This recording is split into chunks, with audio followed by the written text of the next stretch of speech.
우리를 사랑하시는 거룩하시고 자비로우신 하나님 아버지 참으로 감사드립니다. 멸망받을 수밖에 없었던 저희들을 주님의 귀한 보혈로 구원해 주시고 또 천국에 있는 그 소망으로 삶을 살아갈 수 있도록 인도해 주심을 감사드립니다. 이 세상 사는 동안에도 주님께서 늘 눈동자와 같이 보호해 주시며 지켜주시고 함께 해 주시는 것 감사드립니다. 우리의 남은 생애가 주님께 온전히 드리는 산 예배가 되기를 원합니다. 그것을 위해서 말씀을 배우고 또 어떻게 주님을 섬겨야 하는지 알게 해 주셔서 하나님께 온전한 모습으로 예배 드릴 수 있도록 도와주시기를 간절히 기도드립니다. 말씀을 전하는 자의 부족한 입술에도 주님께서 함께 해주시고 또 통역하시는 자매님과 말씀을 듣는 농인분들 그리고 성인 형제 자매님들 모든 분들에게 주님께서 능력으로 함께 해주셔서 마음을 변화시켜 주시고 그것으로 말미암아 하나님께 영광이 되는 귀한 모습이 되도록 도와주시고 인도해 주시옵소서. 오늘 진행되는 모든 시간에 주님께만 의지합니다. 우리를 구원해 주신 예수님 이름으로 기도드렸습니다. 아멘. 네, 오늘 제가 계속해서 기회 되는 대로 요한복음하고 우리가 익숙하게 읽고 있는 잠언에 대해서 계속 말씀을 드리고 있습니다. 오늘은 특별히 요한복음 4장에 대해서 같이 살펴보고 교훈을 받고자 합니다. 준비하다 보니까 오늘 4일인데 또 요한복음 4장을 또 준비하게 되었습니다. 이 요한복음 4장의 내용을 같이 살펴보겠습니다. 요한복음 4장 20절로 24절을 한번 보시고 읽어보시고 앞에 봐주세요.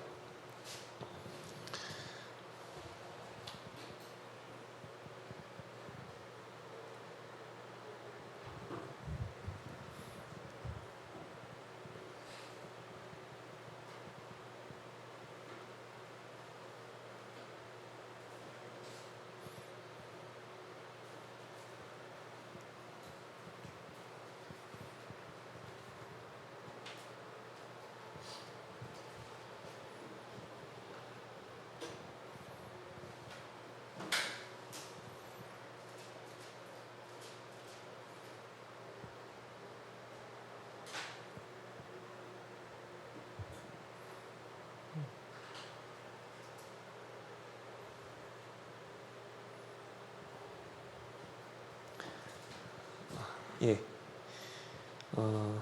이 요한복음 4장을 읽어보셨을 텐데 제가 설교 시간 때마다 형제 자매님들에게 본문 말씀만큼은 읽어드릴 수 있는 시간을 드립니다. 물론 이제 한국말이 어렵고 이해가 잘 안 되실 테지만 제가 그렇게 시간을 드리는 이유는 그렇게 해서라도 한 번씩 살펴보고 성경이 어디에 이런 내용이 있는지 성경을 조금 더 빨리 찾는 연습도 되고 이런 내용들이 조금 더 익숙해져야만 나중에 누군가를 만났을 때에도 성경에 대해서 이야기를 할 수 있기 때문에 이런 시간을 잠깐이나마 드리는 이유입니다. 그래서 꼭 한번 읽어보시고 이해가 안 되더라도 그냥 훈련이다 생각하시고 읽어주셨으면 좋겠습니다.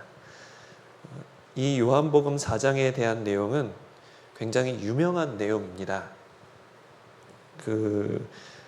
이제 예수님께서 사마리아 지역에 사는 여인과 대화하는 내용인데 요한복음 내용 중에서 가장 유명한 사건 중에 하나로 꼽히게 됩니다.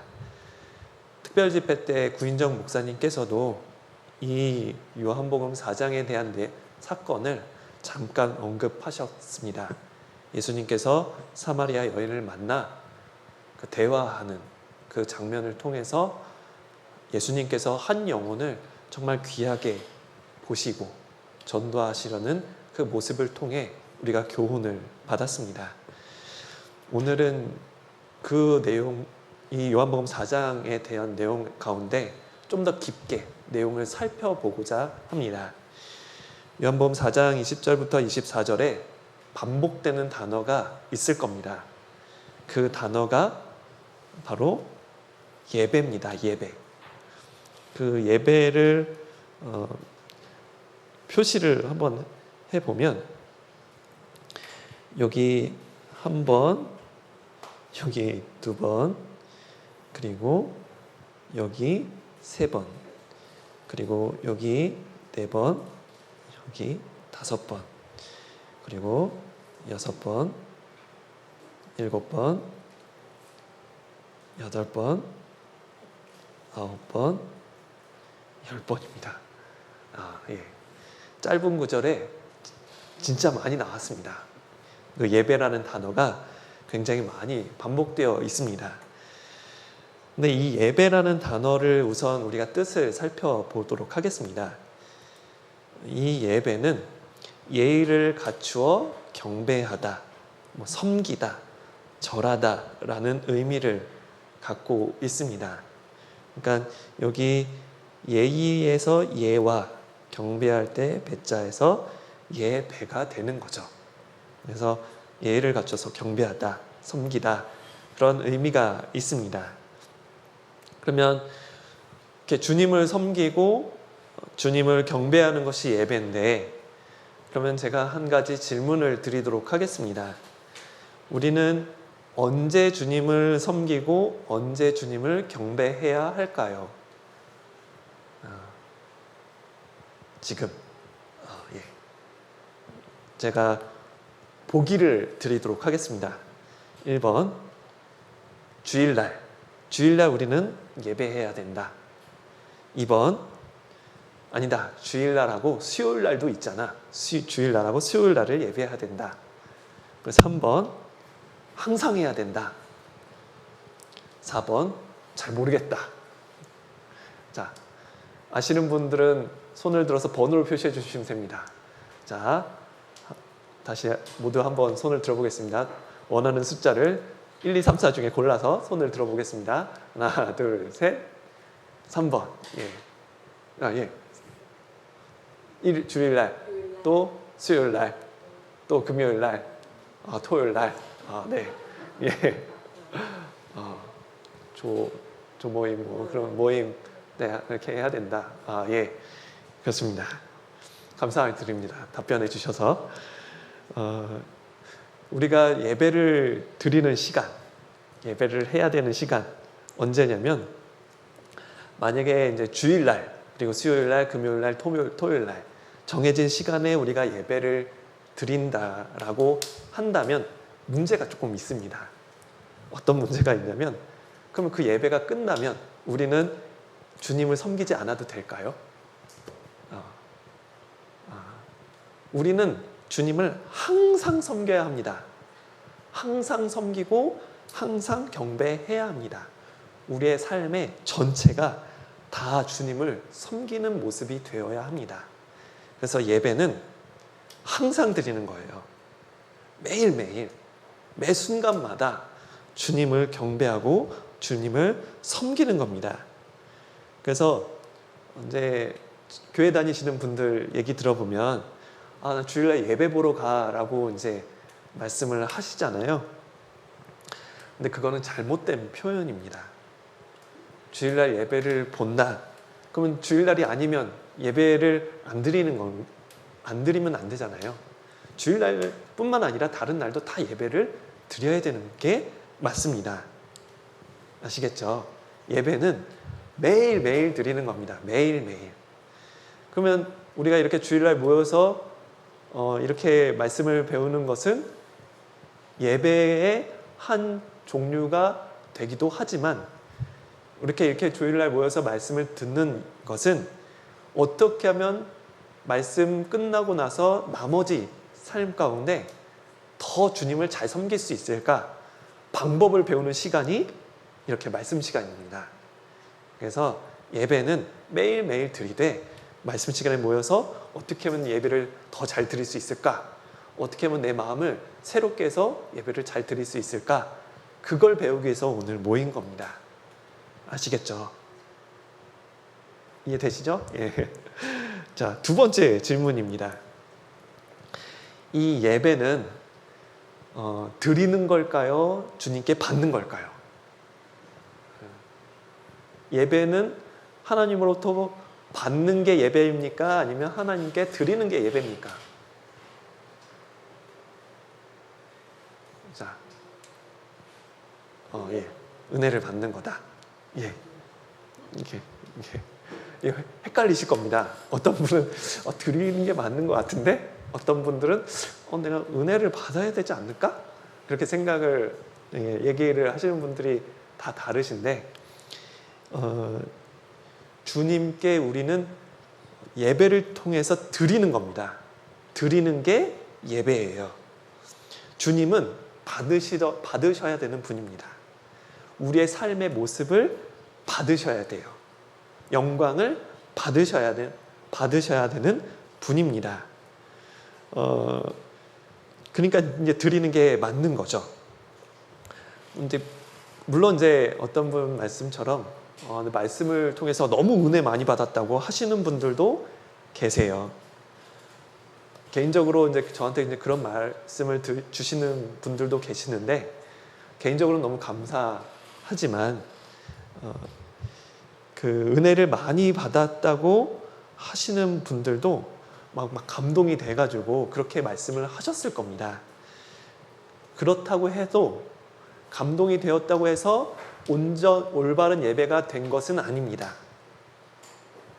나는 주님의 말씀을 통해서 은혜를 받았다면 그 받은 것을 토대로 해서 하나님께 드리는 무언가가 있어야 합니다.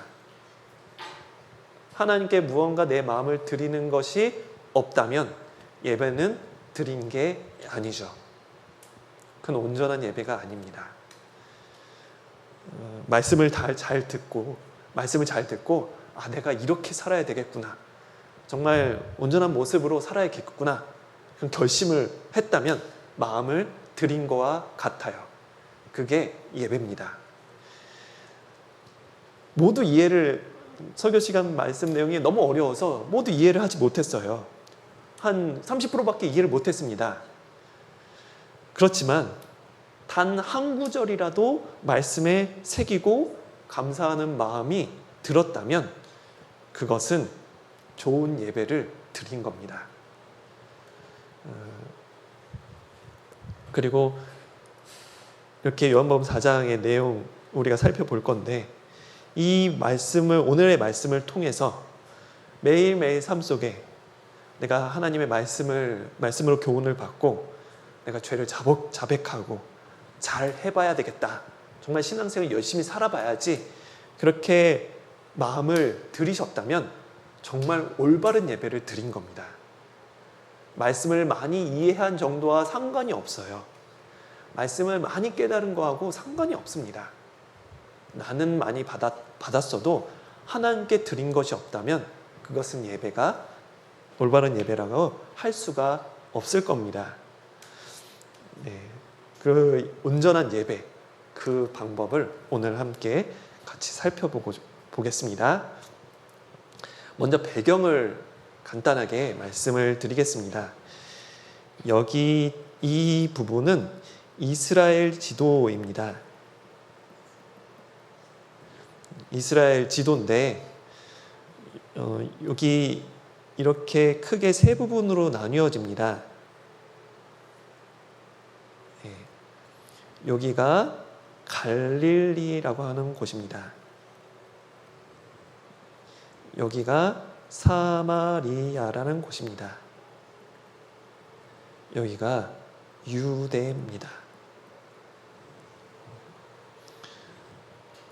이렇게 지역이 나눠진 어떤 배경을 설명드리기는 조금 시간이 많이 걸려서 나중에 기회가 되면 왜 이렇게 나뉘어졌는지는 그때 가서 말씀을 드리도록 하겠습니다. 근데 우선은 이렇게 같은 이스라엘 땅이어도 세 부분으로 나뉘어졌습니다. 그 중에 배경이 되는 곳이, 오늘 요한복음 4장의 배경이 되는 곳이 어디냐면 바로 여기 수가라는 지역입니다. 수가라는 지역에 이런 요한복음 4장이 그런 배경이 되는데, 수가는 아까 말한 여기 아시는 것처럼 사마리아라는 땅에 수가라는 지역이 있는 겁니다. 근데 왜 이것을 제가 설명을 드리냐면, 예수님은 유대 민족이잖아요. 유대 민족으로부터 났습니다. 요 민족으로부터 예수님께서 탄생을 하셨어요. 근데 문제가 뭐냐면 이 사마리아라는 사람과 유대 민족과에는 관계가 좋지 않아요. 서로 미워합니다. 같이 하나님을 섬기지만 사마리아와 유대는 너무 미워하는 관계입니다.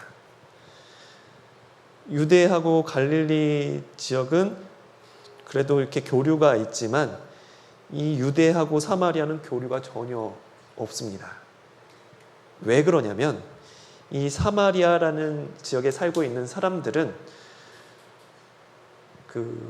예전에 이렇게 나라가 나뉘어지기 전에 이 유대 민족들이 이방인하고 결혼을 해서 민족들이 섞였어요. 그것을 이 유대 땅에 살고 있는 사람들이 너무 그거를 싫어하는 겁니다. 어떻게 유대 민족인데 다른 나라 사람하고 결혼을 해서 민족의 혈통을 더럽힐 수 있느냐. 그러한 이유로 이 사마리아 사람을 사람 취급도 안 합니다. 심지어 어떤 일이 있었냐면 유대인 여자가 이제 집에 들어가면 저 집은 부정한 집이야. 저 여자가 만진 그 물건도 다 부정해. 라고 생각을 할 정도였습니다. 굉장히 유대 민족과 사마리아 민족은 아주 싫어하는 그런 관계였습니다. 그래서 유대 민족이 갈릴리로 갈 때는 이렇게 안 가고 이렇게 돌아서 갑니다. 그럴 정도로 싫어했어요. 그런데 예수님께서 여기에서 이렇게 사마리아로 통과를 하신 겁니다. 싫어하는 민족으로, 싫어하는 땅, 지역을 굳이 걸어가신 거죠. 원래는 다른 사람들은 다 이렇게 가는데 예수님은 이렇게 가신 거예요. 가시다가 수가라는 지역에 여인을 만난 것이 요한복음 4장에 대한 배경입니다. 이해가 되시겠죠? 그래서 이러한 배경이 있고, 이렇게 예수님께서 여인을 만나서 대화한 그 모습이 그런 요한복음 4장에 대한 배경입니다. 그런데 그 요한복음 4장의 전체적인 흐름을 간단하게 제가 줄거리를 설명을 해드리면 크게 두 가지 사건이 나와 있는데, 두 번째 사건은 오늘 설명드릴 내용은 아닙니다. 첫 번째 사건만 말씀드릴 거예요. 첫 번째 사건이 예수님과 사마리아 여인이 대화한 내용입니다. 예수님께서 이 수가라는 지역에 이렇게 도착하셔서 앉아 계셨는데 여인이 물을 뜨러 오는 모습을 보신 겁니다. 그래서 예수님께서 여인에게 말씀을 하셨어요. 저에게 물 좀 주십시오 라고 말씀을 드렸습니다. 근데 아까 사마리아 여인이 싫어하는 유대 그 남자가 말을 걸잖아요. 나를 사람 취급도 안 하는 저 남자가, 유대 민족이 나한테 물을 달라 하네? 참 뻔뻔하기도 하지. 내가 왜요? 난 사마리아 여인인데 왜 나한테 물 달라 합니까? 라고 이제 얘기를 한 겁니다. 그랬더니 예수님께서 만약에 제가 누군지 알고 하나님의 선물이 무엇인지 알았다면 저한테 오히려 저한테 물을 달라고 하셨을 겁니다. 저는 물을 드릴 수 있어요 라고 말씀을 하셨습니다. 그랬더니 이 사마리아 여인이 비웃는 거죠. 이보세요 선생님, 뭐 그릇은 있으세요? 바가지는 있으세요? 이 우물은 깊은데 뭐 물들 그릇도 없어 보이는데 어떻게 물을 뜨신다고 하시는 겁니까? 그리고 이 물이 아니라 다른 물을 주신다고요? 당신이 이렇게 우물 만든 것이 얼마나 힘든지 아세요? 이 물은 말이죠, 우리 조상 야곱이 준 겁니다. 당신이 야곱보다 훌륭한 사람이란 겁니까? 라고 이제 물어본 겁니다. 그랬더니 예수님께서 제가 드리는 물은 영원히 목마르지 않는 물입니다.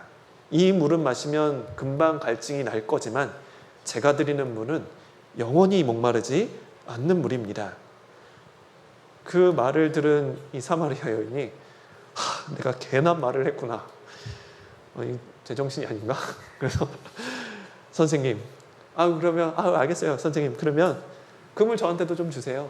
그래서 제가 이렇게 물 들어오는 수고를 좀 안 했으면 좋겠어요. 퉁명스럽게 얘기를 한 겁니다. 그러니까 예수님께서 하신 말씀이 남편을 데리고 오십시오 라고 하셨습니다. 그래서 여인이 뜨끔한 거예요. 이 남편에 대한 문제는 사실 숨기고 싶었던 개인적으로 부끄러운 내용인데 갑자기 남편을 데리고 오라고 하는 겁니다.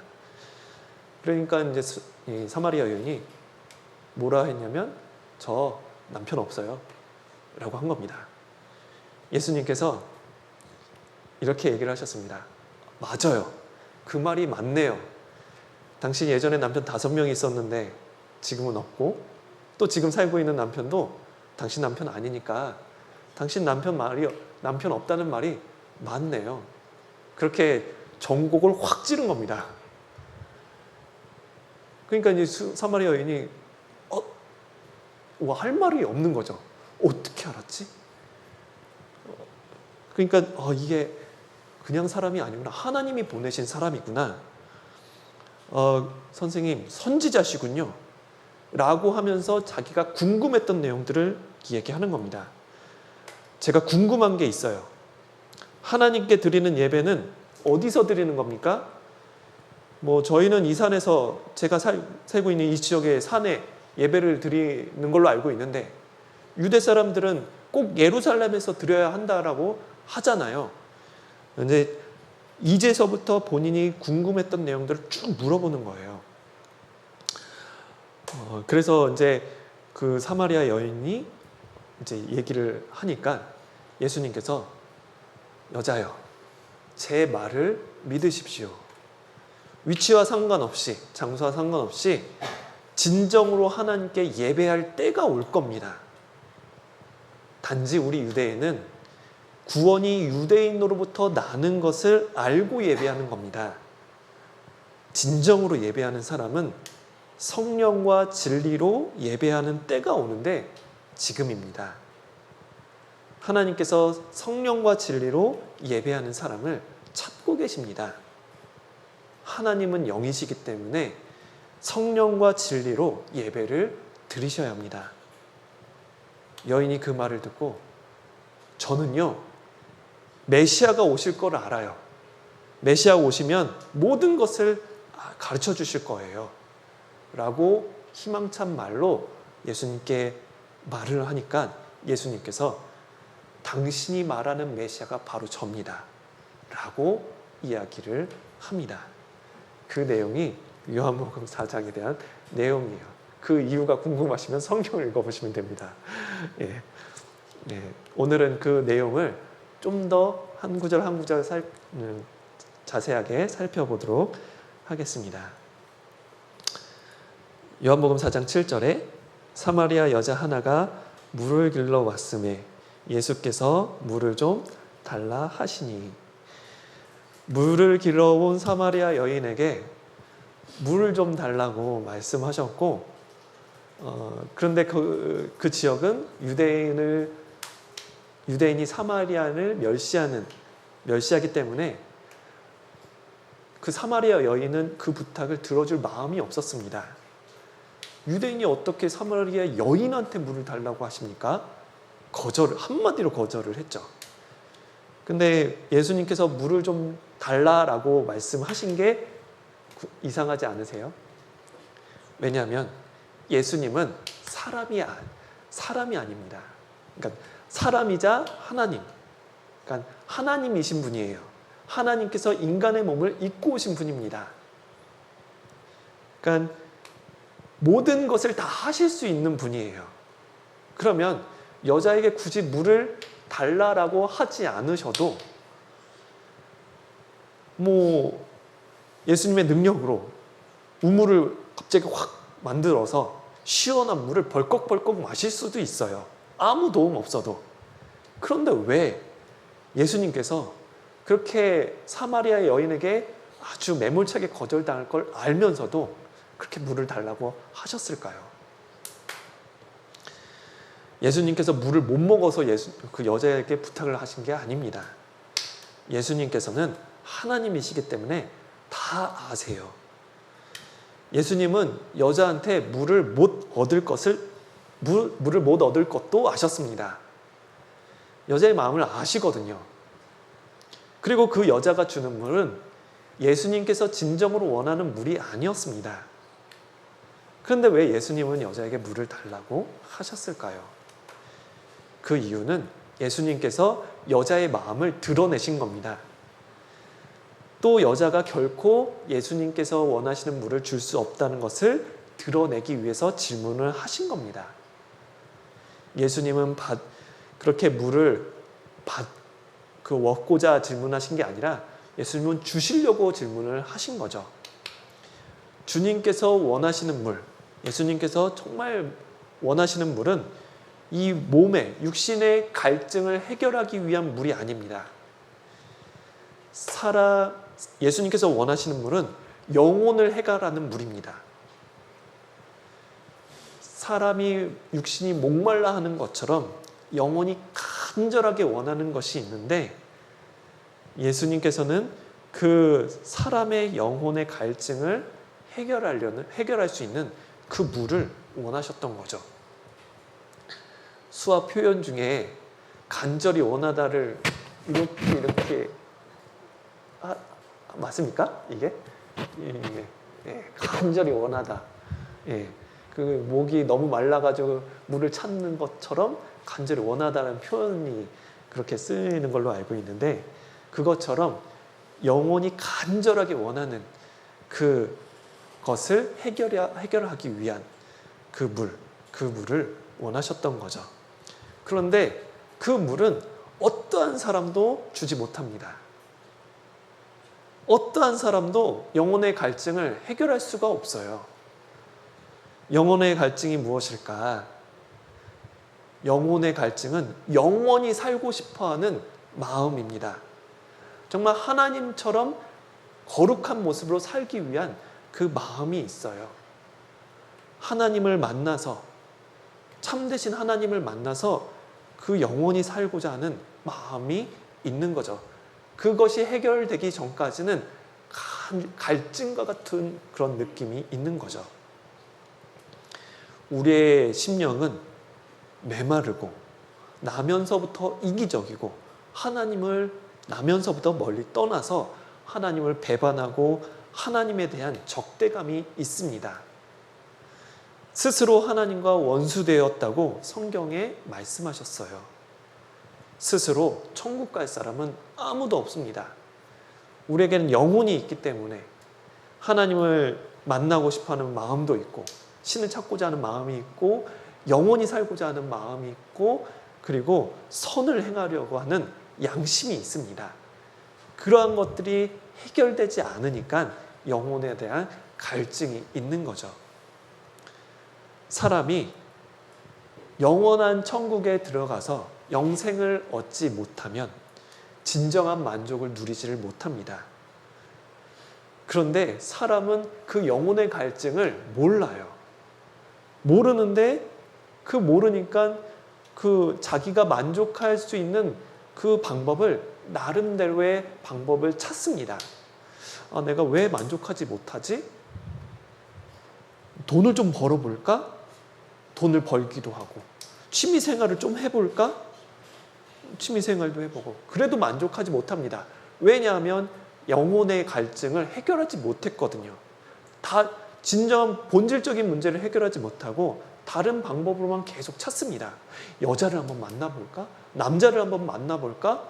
그러면 내가 좀 이 만족감이 해결이 될까?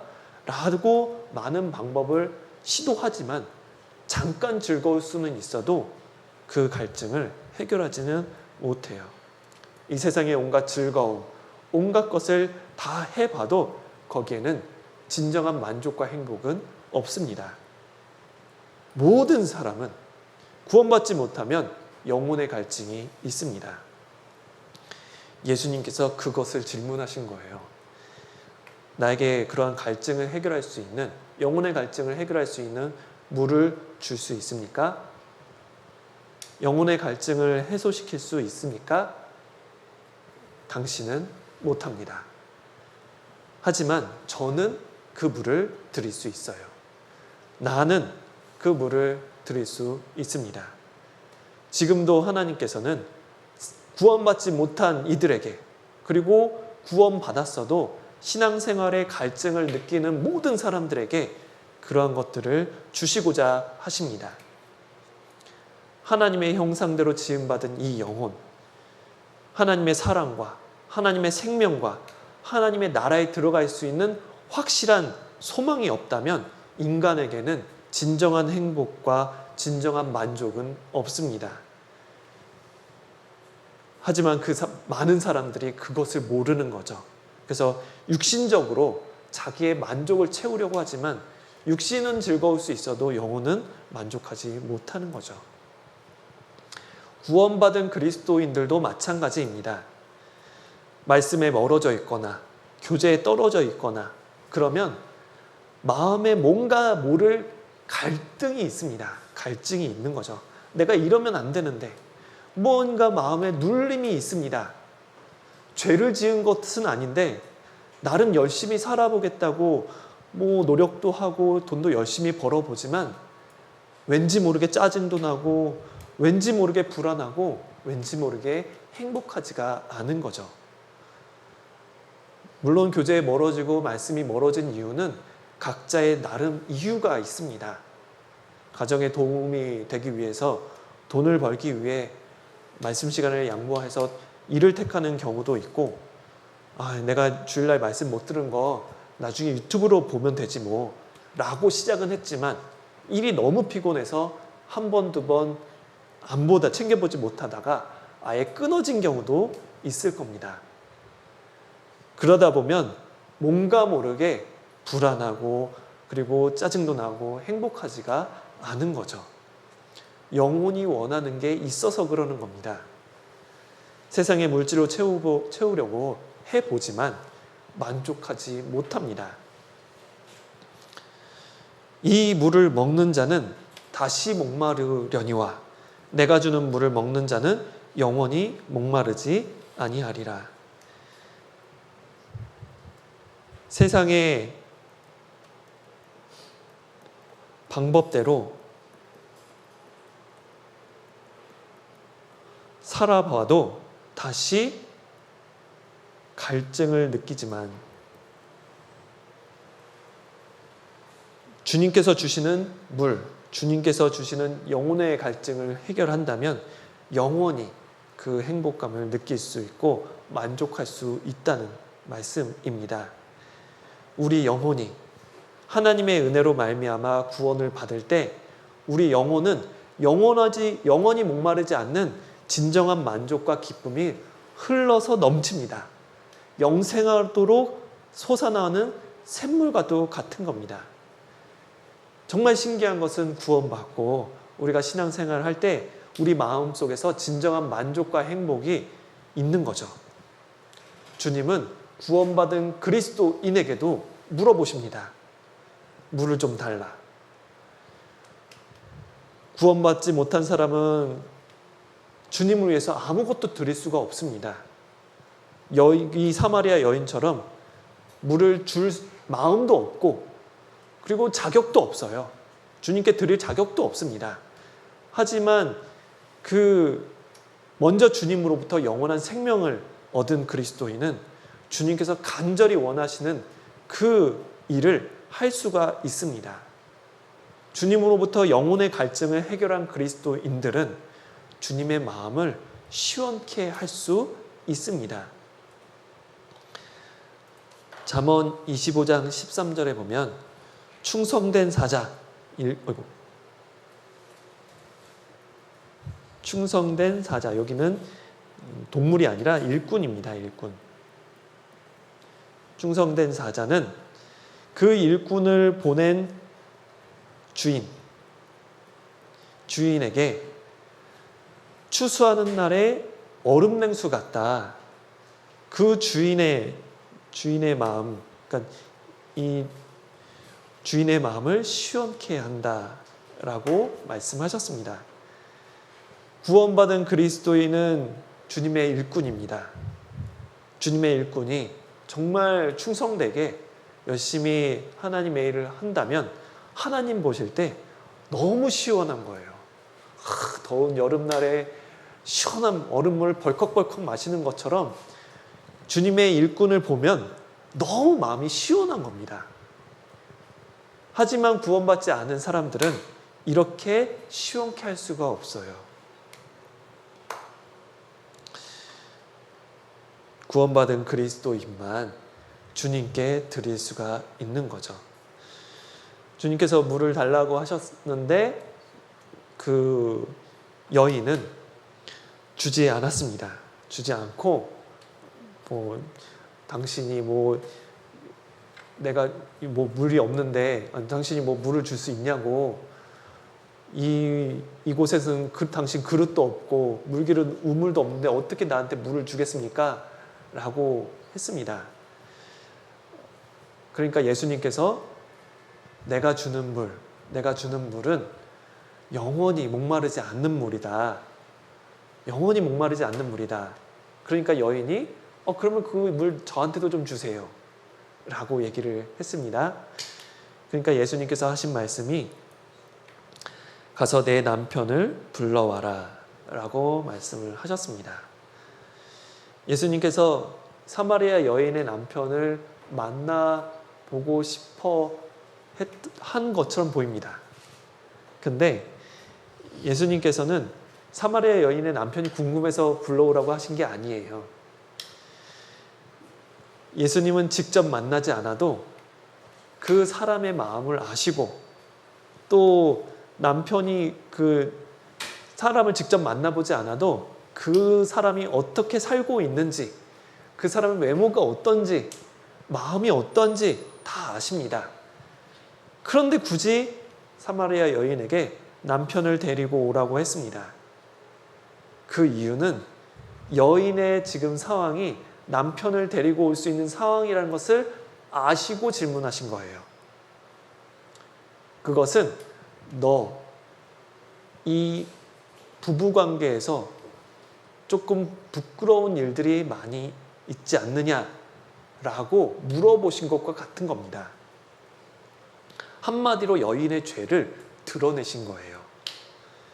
여자가 이 말을 듣고 저 남편 없는데요, 감추려고 했지만 오히려 예수님은 맞아, 내가 남편 5이 있었다, 남편 5명이나 있었잖아 라고 말씀을 하셨습니다.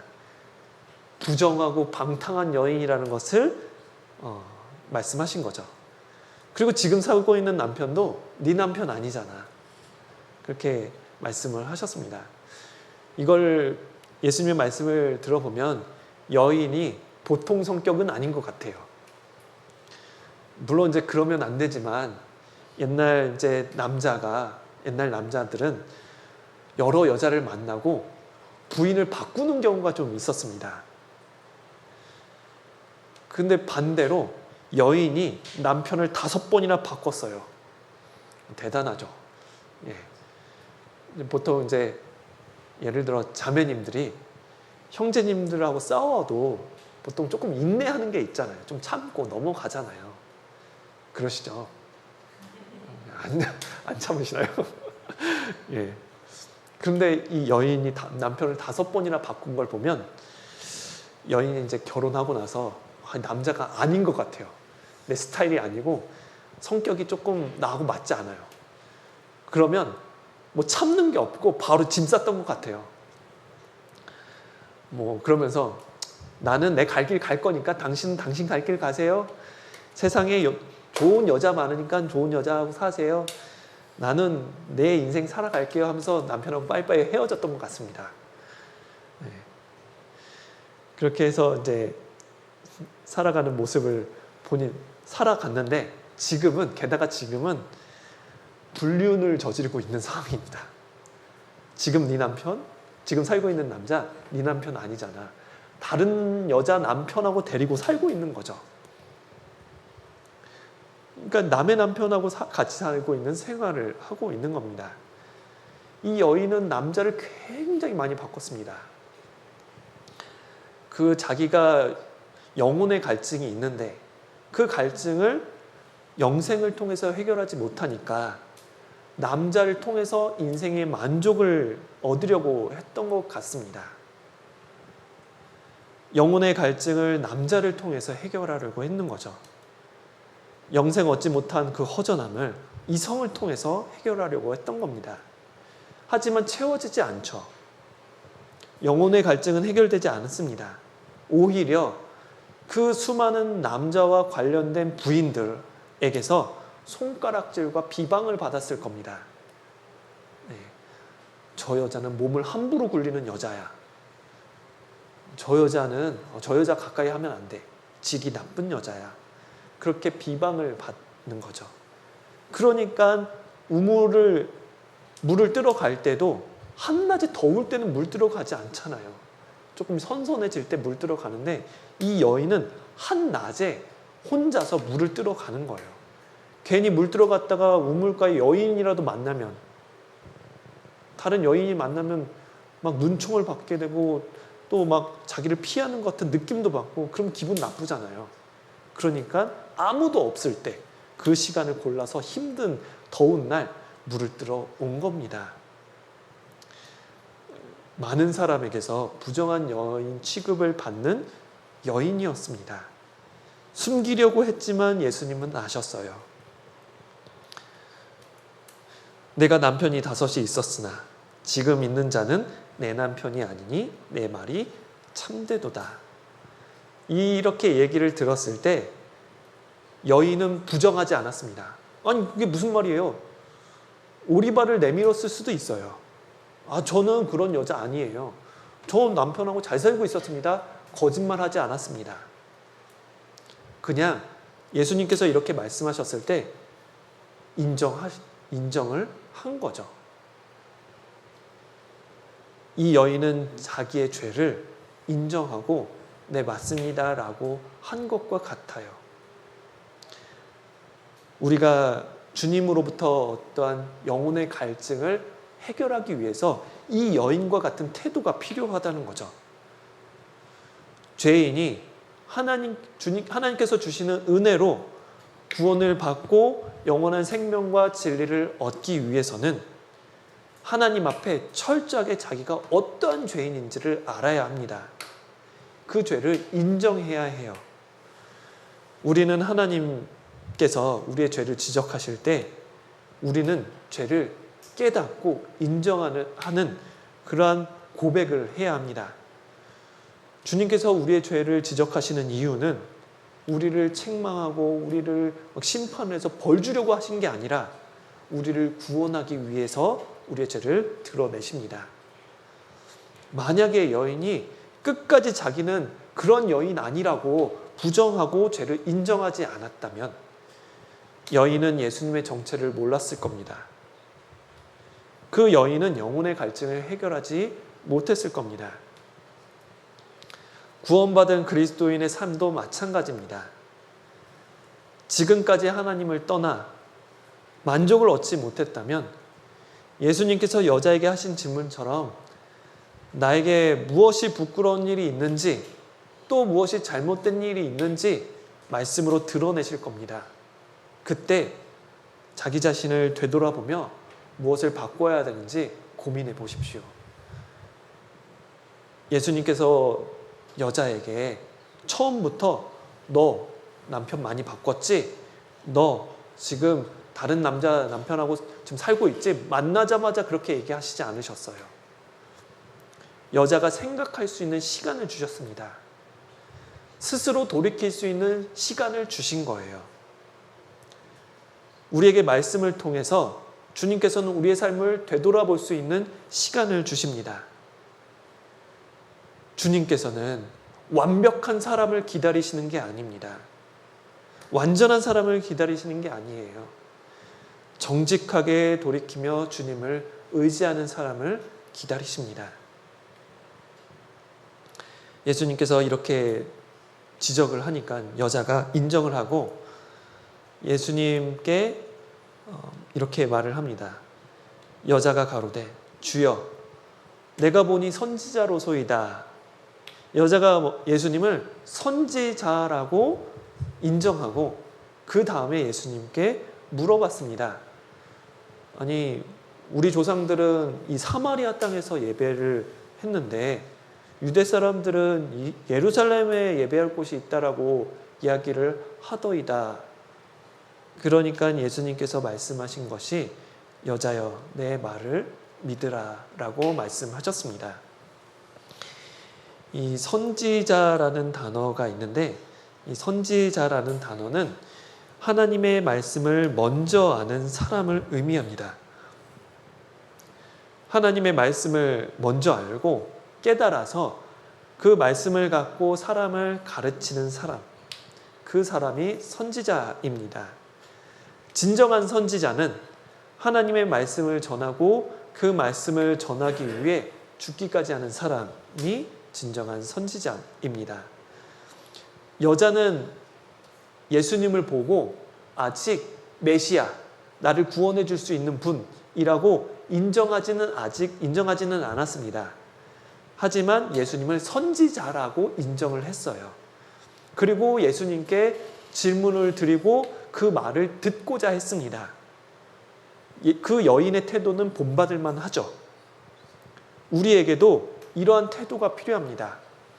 많은 사람들이 이 여인과 같은 태도가 있었다면 진리를 쉽게 깨달을 수가 있을 겁니다. 구원받지 않은 사람이 구원을 받기 위해 가장 중요한 마음가짐은 겸손함입니다. 또 구원받은 사람이 신앙생활을 잘 하기 위해 가장 중요한 마음가짐 역시 겸손함입니다. 내가 잘 아는데, 내가 이렇게 많이 해봐서 아는데 그런 것이 아니라 내가 비록 많이 알아도 하나님의 말씀은 어떠한가 물어보는 태도가 겸손함이라는 거죠. 바울 사도가 말했습니다. 데살로니가 전서 2장 13절에 우리가 너희에게 들은 바 하나님의 말씀을 받을 때 사람의 말로 아니하고 하나님의 말씀으로 받음이니. 이제 바울 사도 일행이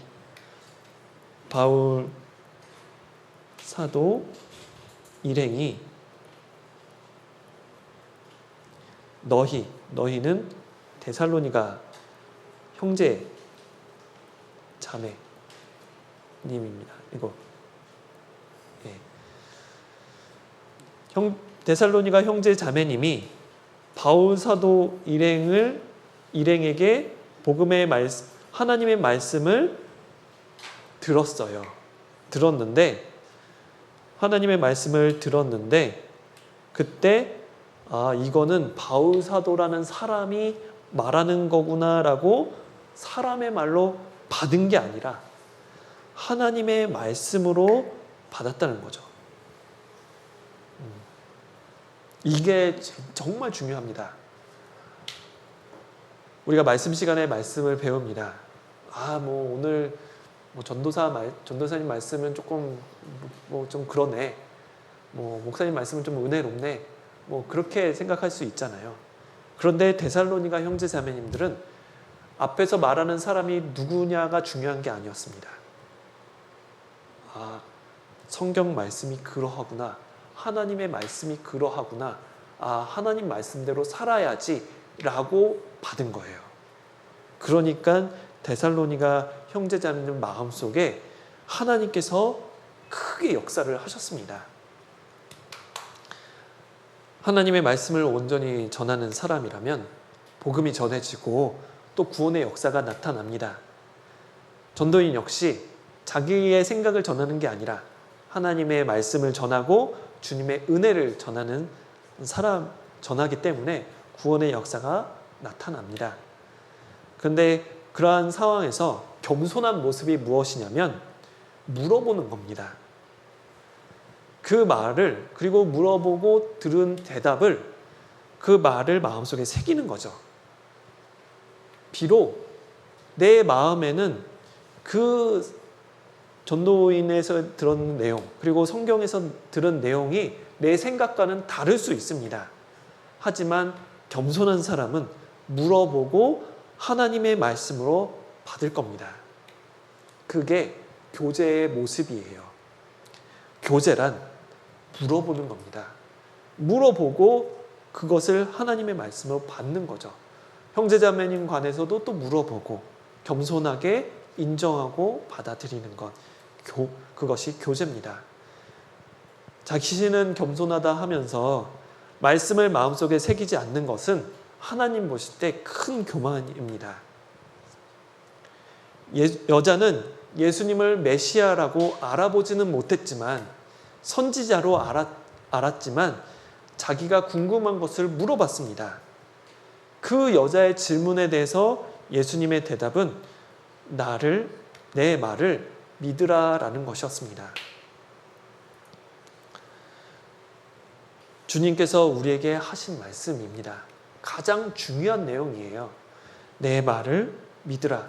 아직도 주님의 말씀을 하나님의 말씀으로 받지 않고 사람의 말로 받는다면 믿지 못하겠죠. 구원받은 우리 역시 주님을 믿지 않는 경우가 많이 있습니다. 그렇다면 우리가 어떻게 하면 주님을 더 신뢰하고 또 그 신뢰함을 통해서 어떻게 하면 주님께 온전한 예배를 드릴 수 있을까? 주님을 믿는 것은 우리가 막 노력을 해서 막 내가 믿어야지라고 해서 믿어지는 게 아니라 주님께서 말씀을 통해서 내 안에 역사하셔야 합니다. 요한복음 4장 23절에 아주 유명한 구절인데, 이 부분은 전도 집회에 많이 나오는 내용이니까 기억하시면 좋습니다. 하나님은 영이신 분이에요. 살과 뼈가 없는 분입니다. 그러면 하나님은 영이시니까 예배를 드릴 때 어떻게 해야 되냐면 신령과 진정으로 예배해야 된다라고 말씀하셨습니다. 여기 신령은 성령을 의미하고 진정은 진리로 진리의 뜻을 갖고 있습니다. 그러니까 이 진리가 무엇일까? 이 진리는 주님의 말씀,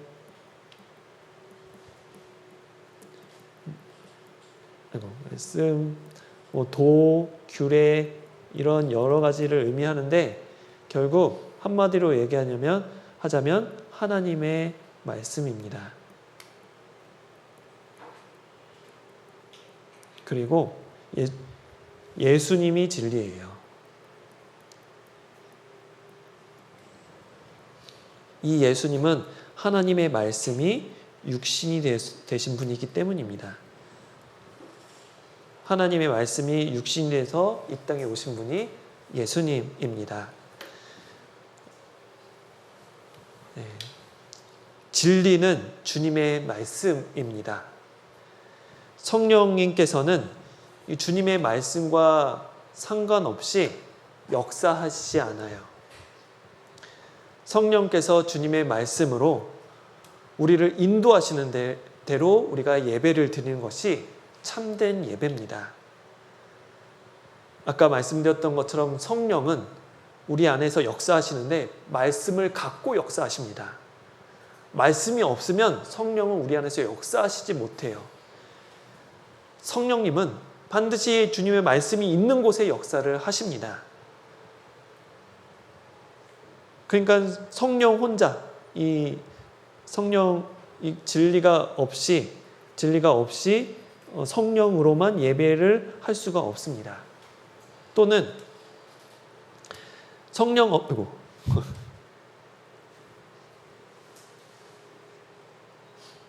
성령 없이 진리로만 예배할 수 있을까? 그것도 안 됩니다. 반드시 성령의 역사, 인도하심이 있어야 합니다. 우리가 쉽게 이해할 수 있는 부분이 구원입니다. 구원받는 거. 말씀을 배운다고 해서 반드시 구원받는 게 아닙니다. 성령님께서 도와주셔야 돼요. 성령님께서 마음을 열어주시고 말씀을 깨닫게 해주시고 그래야만 구원받을 수가 있어요. 내가 믿어야지 해서 노력한다 해서 믿음이 생기는 게 아닙니다. 주님께서 믿어질 수 있도록 도와주셔야 돼요. 주님께서 믿음을 주셔야만 우리가 구원을 받을 수가 있는 겁니다. 구원받은 이후의 삶 역시 마찬가지죠. 우리의 삶이 말씀과 멀어져 있다면 결코 예배를 드릴 수가 없습니다. 주님을 섬긴다 말할 수가 없어요. 형제 자매님과 친하게 지낼 수는 있겠죠.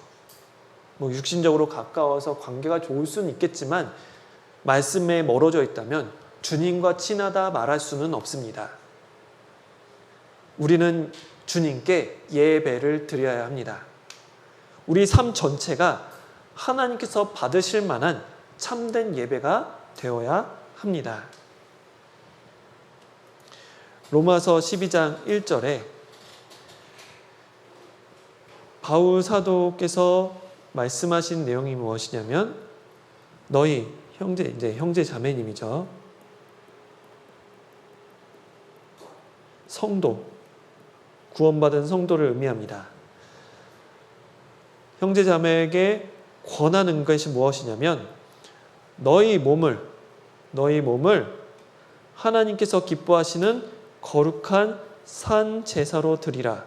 이것이 예배다라고 말씀하셨어요.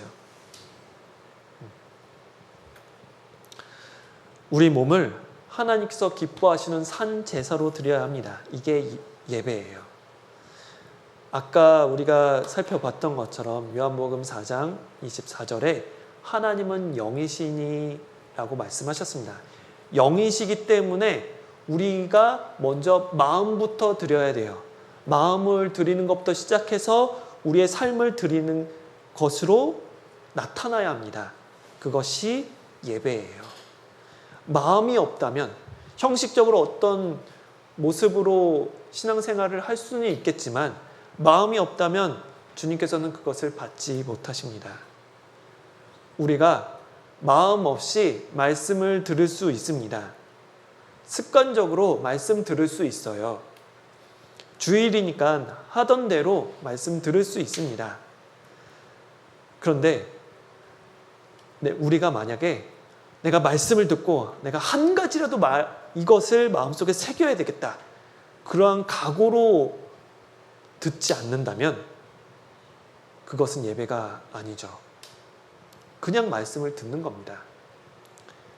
만약에 우리가 마음을 들이지 않고 말씀을 듣는다면 내 마음에 위로가 되는 것이 아니라 그 말씀이 위로가 되는 게 아니라 하나님도 느껴지지도 않고 불평, 불만만 생기게 될 거예요. 그게 어떻게 꼭 그렇게 살 수 있나? 어떻게 내가 매일매일 하나님만 보면서 살 수 있나? 사람이 어떻게 그럴 수 있어? 그거는 성경이니까 가능한 거지. 바울 사도니까 가능한 거지. 나는 그렇게 못해. 사람이 어떻게 그렇게 살 수 있어? 라고 생각할 수 있게 되는 거죠.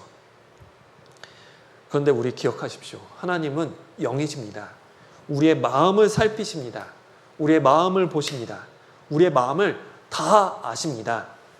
그렇기 때문에 우리의 마음을 하나님께 드리기를 하나님께서 원하십니다.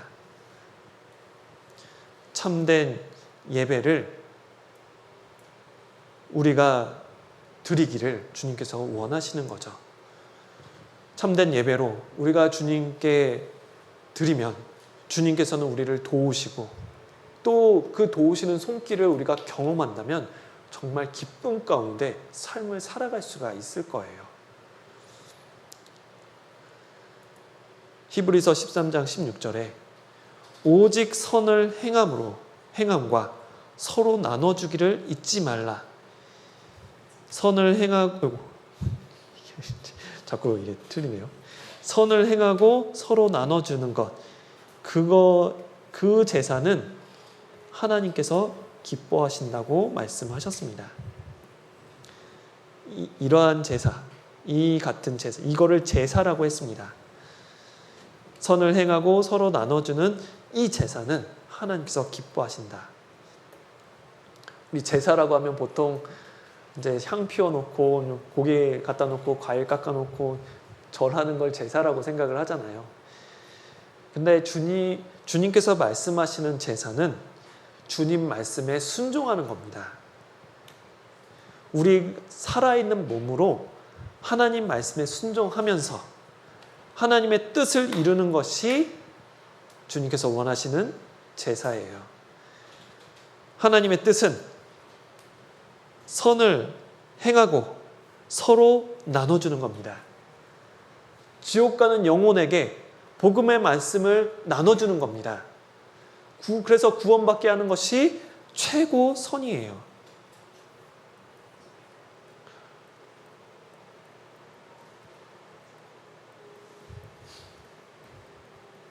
이것이 최고 선입니다.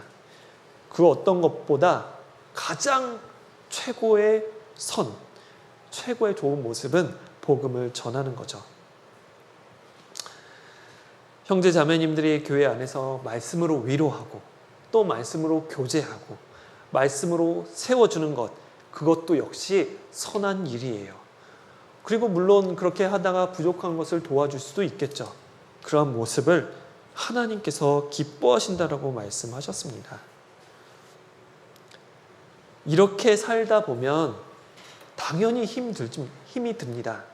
내가 형제자매님들에게 또 위로해주고 또 형제자매님들의 신앙을 세워주고 또 아직 구원받지 못한 영혼들에게 복음을 전하고 또 나눠주고 그러한 노력을 하면은 당연히 힘도 들고 또 어렵습니다.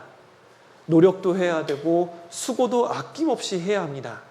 그럼에도 우리가 이렇게 참된 예배를 해야 하는 이유는 그 예배가 그리스도인으로서 살아가야 되는 이유이기 때문입니다.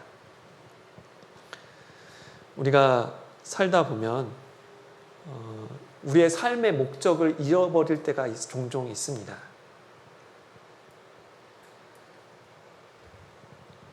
그리스도인이 왜 삶을 살아갈까? 사람이 왜 이 세상에 태어났을까? 생각해 보셨습니까? 아마 전도 집회 때 계속해서 이제 말씀을 첫째 날에 질문을 하신 내용과 같은 겁니다. 이 세상에는 수많은 식물이 있고 동물이 있고 그리고 사람이 있습니다. 이 세상에 풀과 나무 그리고 다양한 어떤 꽃과 그런 풀이 있는 이유는 그것이 필요한 동물이 있기 때문입니다. 동물을 위해서 식물은 존재하는 거죠. 그 동물이 있는 이유는 그렇게 식물과 동물이 있는 이유는 사람을 위해서 지어진 겁니다. 그렇다면 사람은 왜 이 세상에 존재할까요? 왜 세상에 태어나서 고생은 고생대로 하고 힘든 일은 힘대로 하고 그리고 돈은 벌지만 행복하지 않을까? 왜 그렇게 노력을 하는데 왜 나에게 행복은 없을까? 그러면서 자연스럽게 드는 생각은 나는 왜 태어났을까라고 의문이 들기도 합니다. 구원받지 못한 사람은 그거에 대한 답을 내릴 수가 없어요. 그런데 우리가 잘 아는 것처럼 답은 한 가지입니다.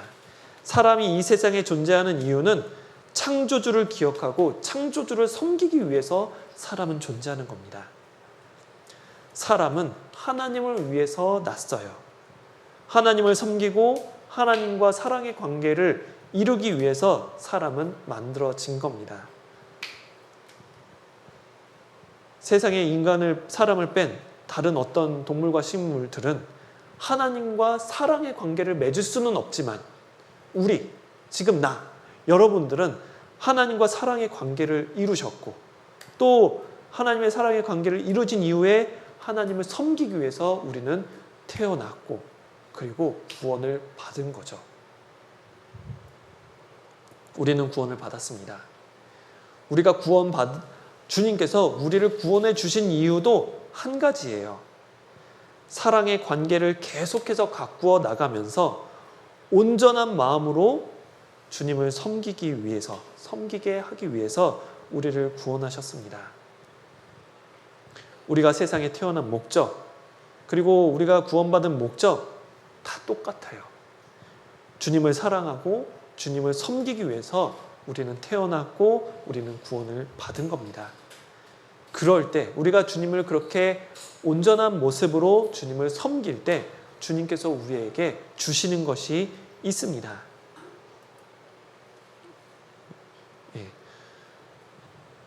요한복음 4장 34절에 예수께서 이르시되, 나는 여기 예수님을 의미합니다. 나의 양식, 그러니까 음식이죠. 나를 보내신, 예수님을 보내신 이 하나님이죠. 의 뜻을 행하며 그 하나님의 일을 온전히 이루는 이것, 온전히 이루는 것이니라. 온전히, 이것은 큰 의미가 없습니다. 온전히 이루는 것이다. 강조하는 겁니다. 그러니까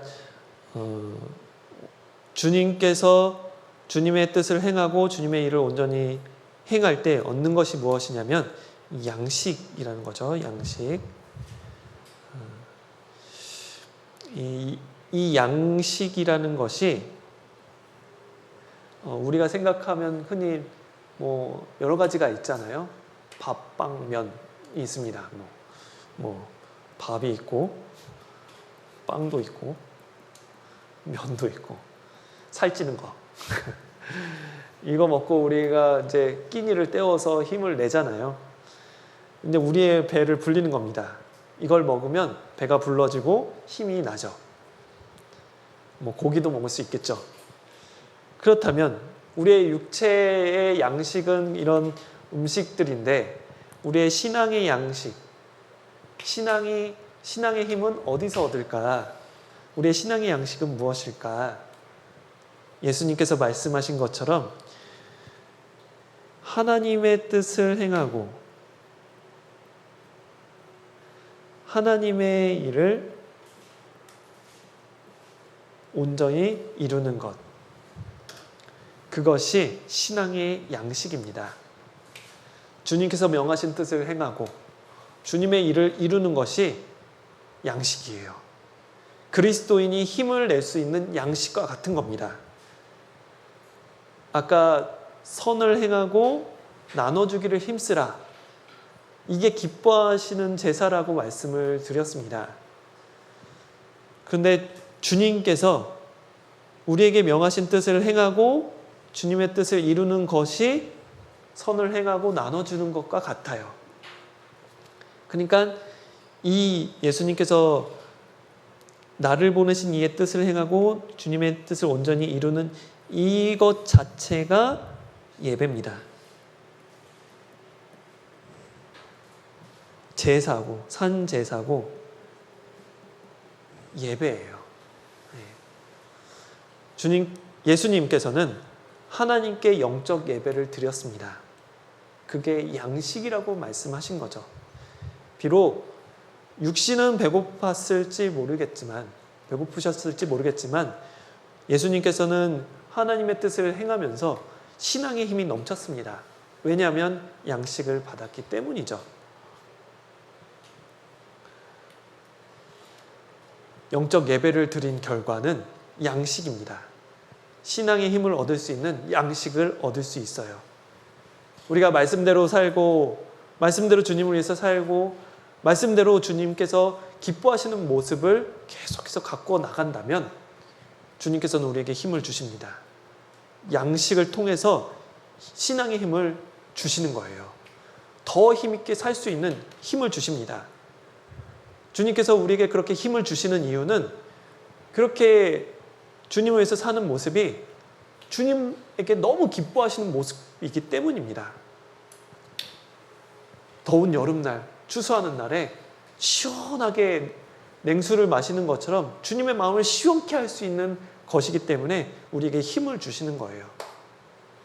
그리고 우리에게 그렇게 힘을 주시는 이유는 그렇게 말씀대로 살아가는 모습이 쉽지 않다는 것을 잘 아시니까 힘을 주시는 겁니다. 이 힘 갖고 더 열심히 살아보라고. 앞으로 다가올 어려움들이 많이 있을 텐데 내가 주는 힘 가지고 그런 어려움들 잘 이겨내보라고 힘을 주시는 거예요. 그리고 그 말씀대로 살아갔을 때 결과가 얼마나 즐거운지, 더 즐거웠다는 것을 알 수 있도록 맛배기로 조금 주시는 거예요. 예. 그렇게 해서 힘을 주시는 겁니다.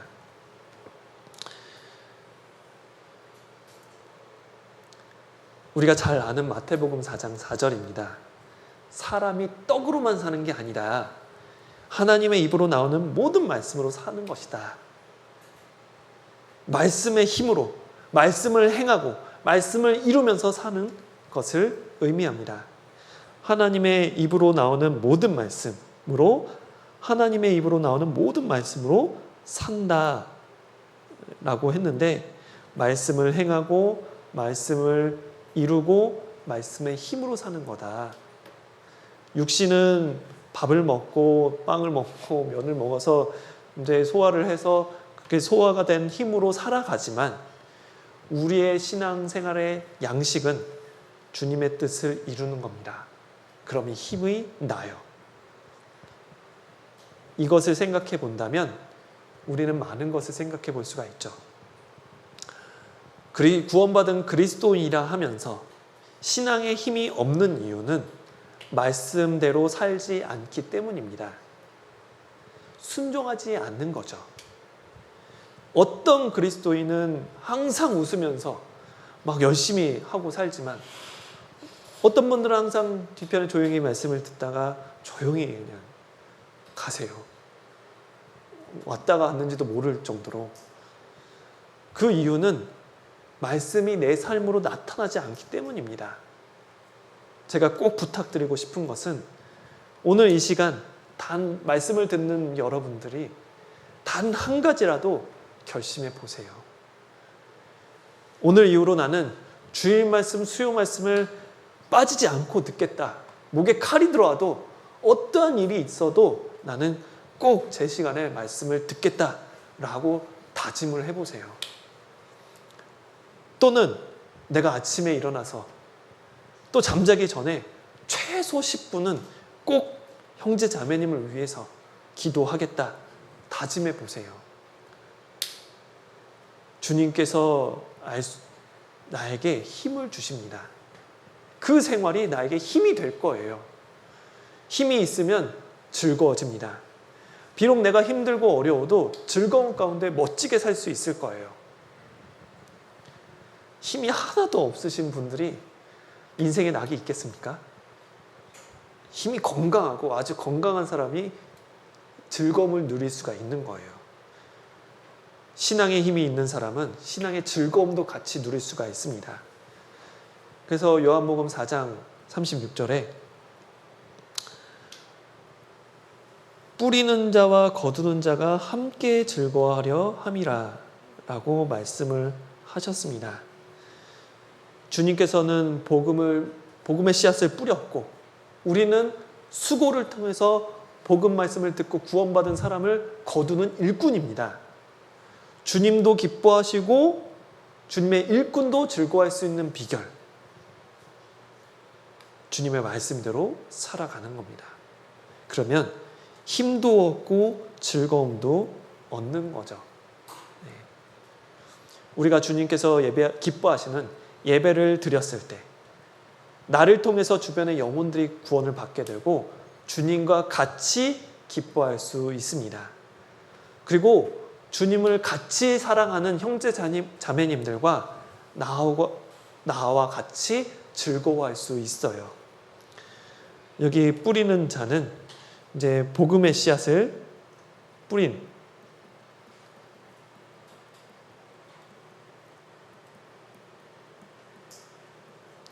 주님을 의미할 수 있고, 우리는 주님의 일꾼입니다. 각 복음의 열매를 거두는 일꾼이에요. 말씀을 듣고 구원받은 사람을 우리는 거두러 가야 돼요. 말씀을 듣게 해야 합니다. 거두는 수고를 해야 합니다. 그러면 주님과 같이 즐거워할 수가 있어요. 즐거운 신앙생활은 힘이 있어야 돼요. 힘차게 신앙생활을 한다면 그 모습을 주님께서도 기뻐하시고 우리 각자도 즐거워할 수 있습니다. 빌립보서 2장 17절은 바울 사도의 고백입니다.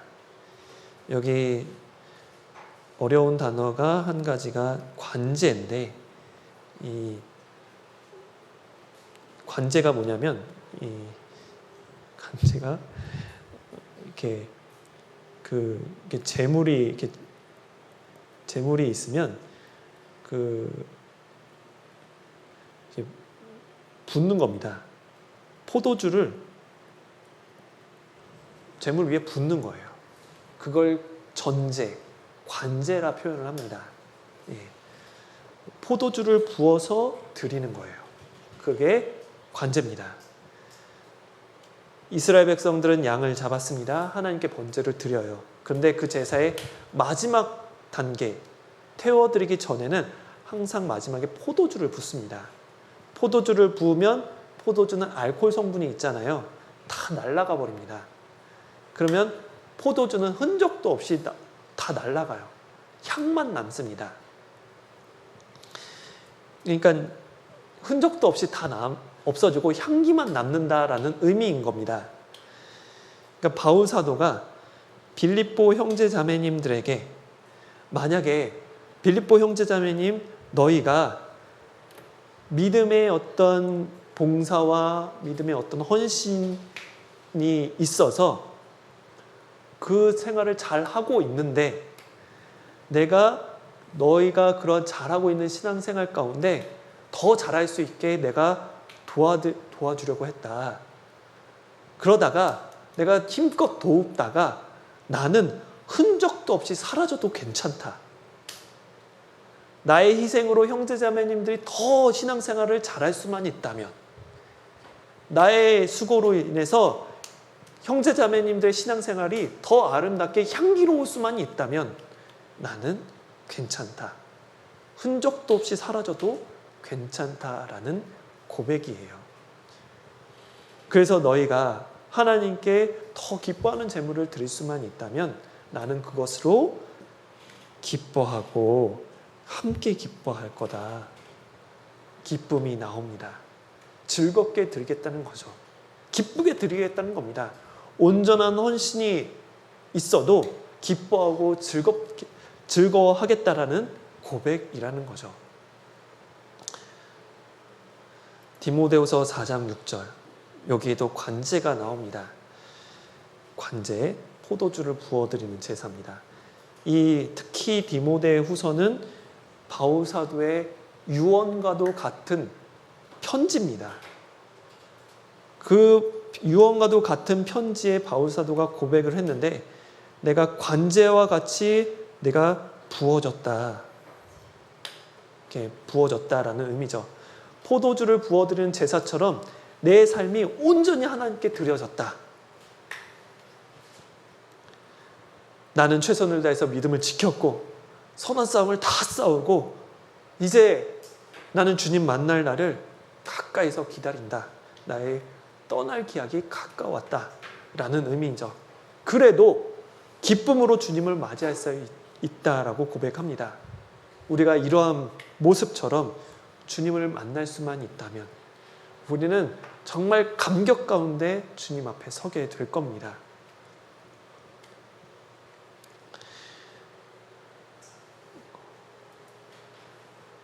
마지막 한 구절만 살펴보겠습니다. 요한복음 4장 38절, 내가 너희로 노력지 아니한 것. 여기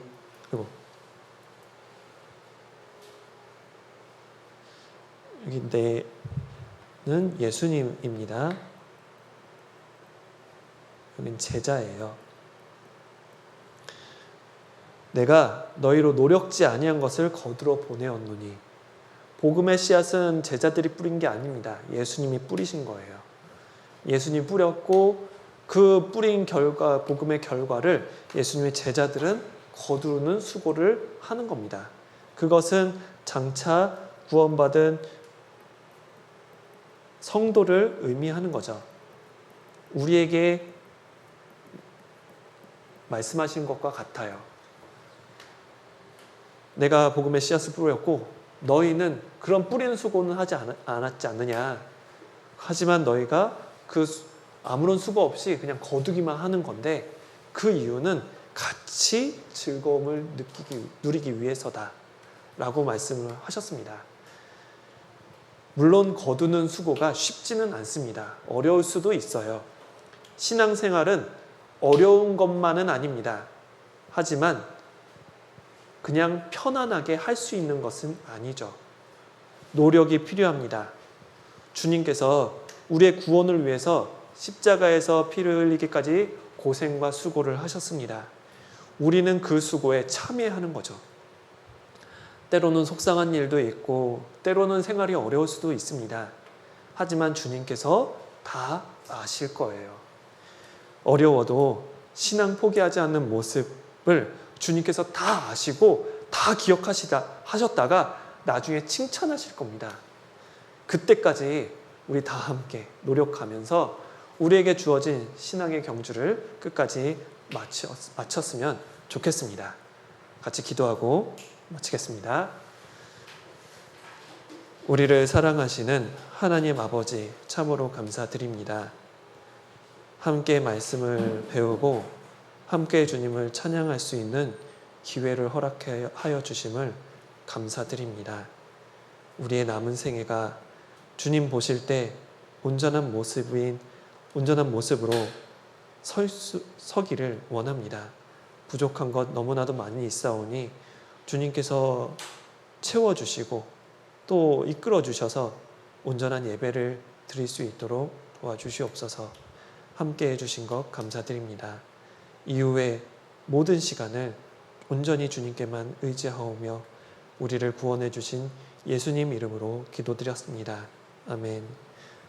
수고하셨습니다.